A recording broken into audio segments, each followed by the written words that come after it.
Uma coisa só que eu queria te perguntar, Zoe, que é uma coisa que sempre me perguntam, eu explico, mas eu queria ouvir de você.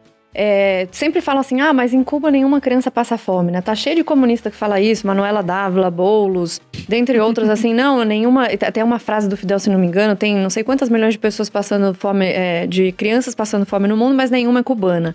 E eu coloquei no meu curso uma entrevista da Ione Sanches. A Zoe quase caiu pra trás da cadeira, tanto que ela virou os olhos. Assim. Não, eu fiz...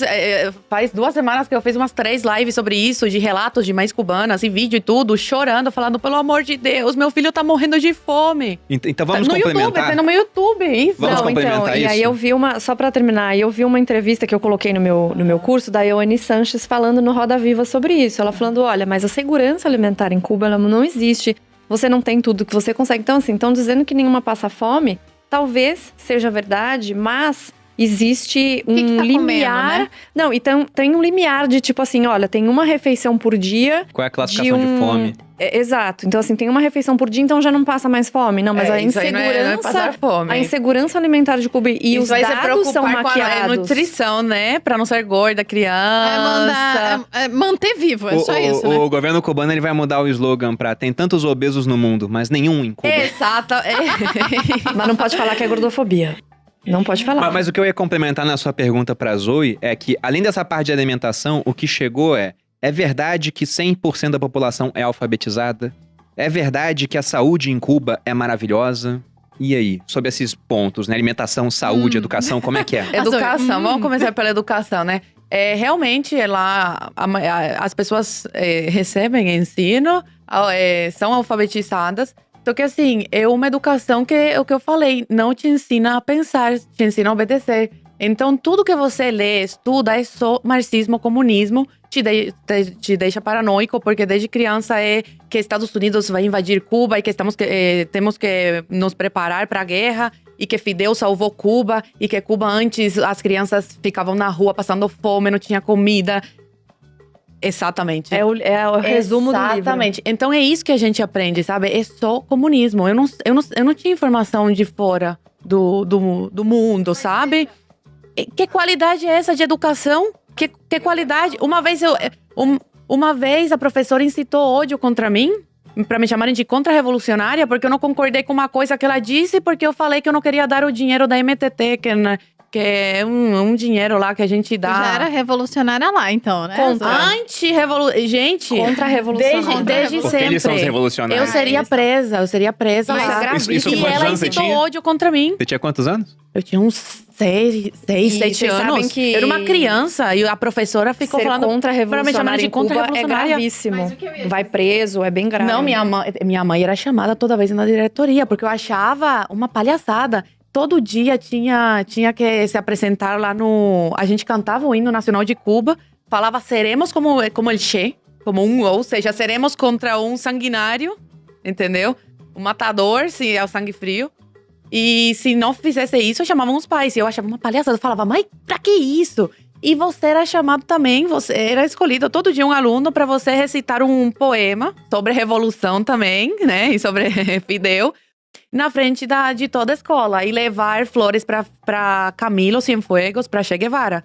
E uma vez eu também não queria. E chamaram minha mãe. Minha mãe falava, Zoe, pelo amor de Deus, decora isso e fala lá na frente. E eu, mãe, mas é uma palhaçada, eu não quero.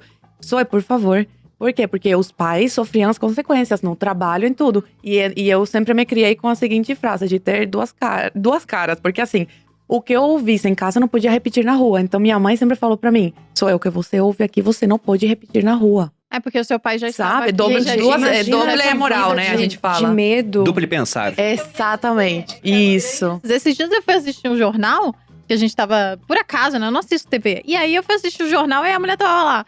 Porque o que a gente sabe é que na pandemia aumentou muito os ricos e aumentou muito a desigualdade. As manchetes todas, ultimamente, têm sido assim. Ontem mesmo eu coloquei no Instagram que a Globo News colocou lá, né? Como que variou a renda por classe. Então, é a classe D e E, classe C, classe A e B. E, obviamente, que as classes mais baixas tiveram perda de renda porque os salários reduziram, foram mandados embora, e entre várias outras coisas. Os preços aumentaram, as pequenas empresas fecharam, porque teve lockdown, essas coisas todas. E os ricos que têm dinheiro guardado ou podem investir em negócios bons para aquela demanda, e tem outras fontes de renda também, então tiveram um pequeno aumento de renda em 2021.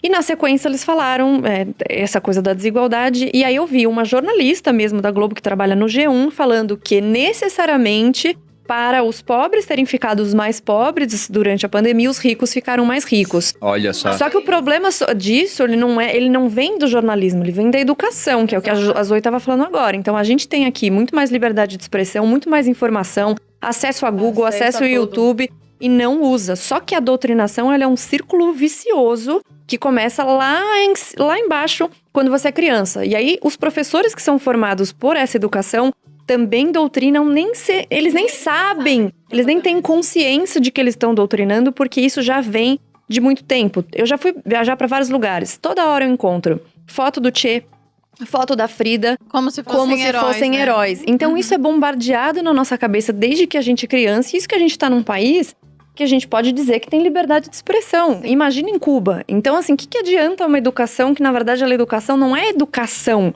Ela não é para educar, ela é doutrinação, é para te manter conformado naquela realidade. Ah, mas todo mundo é alfabetizado. Tá, mas tem gente que não é alfabetizada aqui, que tem mais consciência do que é o papel dela na sociedade, que empreende, que gera empregos, do que gente que é alfabetizada em Cuba. Então, não, e tem que ver também, o que eu ia perguntar é, qual o critério para decidir a alfabetização? Porque às vezes o governo pode falar, olha, para alfabetizar todo mundo, agora o critério é, você é capaz de escrever seu próprio nome? Então você está alfabetizado. É assim que funciona a ditadura, né? Então a gente nunca sabe realmente... E se só o governo pode dar educação, logicamente a educação vai ser usada em prol do governo, que é essa questão da doutrinação. Gente, você abre um livro de história, qualquer coisa em Cuba, é só Fidel salvando Cuba. Não, e aí o pessoal do imperialismo yankee. É exatamente e aí isso. falam da pobreza no mundo, entendeu? Colocam, não há em Cuba. Colocam o Brasil.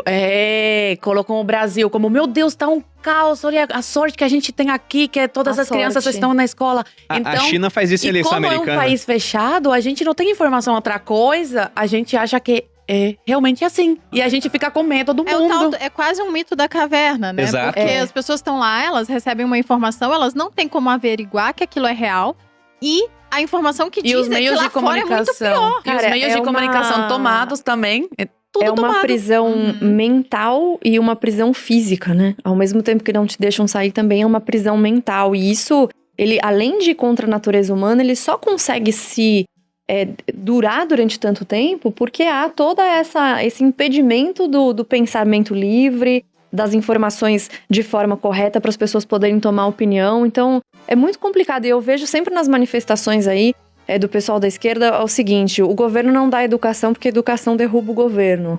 E é real. Só que a educação que eles acham que o governo tem que dar, que é o caso de Cuba, que a maioria deles fala isso, mas defende Cuba, porque diz que Cuba dá educação. Mas a educação que Cuba dá é justamente para não derrubar o governo. Exatamente, para fortalecer, porque eles recebem a informação de nada que é melhor do que a propaganda comunista, e eles são muito bons de propaganda, muito bons. Muito, marqueteiros, aproveitando o teu comentário da repórter da Globo, eu pergunto pra essa repórter, então teria sido melhor que os ricos também ficassem mais pobres? Aí demitissem mais gente... Aí demite mais gente, o cara agora demitido não tem mais renda pra consumir. Como o consumo dele vira renda de outra pessoa, outras pessoas deixam de ter renda. Então, por empatia, o rico deveria ter ficado mais pobre. Só que um detalhe, essa repórter não perdeu nenhuma renda, continuou trabalhando durante esse período em casa e falou pra todo mundo ficar em casa porque ela estava muito bem, linda e maravilhosa em casa, recebendo o mesmo dinheiro. Ela, para os brasileiros, ela deve ganhar o quê? Uns 20 mil reais, vamos colocar aí. Isso aí é o topo do Brasil. É 5% mais ou menos que ganha isso no Brasil. Então, rico para ela são os outros, é quem ganha mais. Então, quem ganhou mais do que ela, quem ganhou, vamos supor, o dobro do que ela ganhou, que é 40 mil reais por mês, já é rico, já tem que ser taxado, já deveria ter perdido patrimônio, mas já até deveria... o dela não, né? Até o dela não.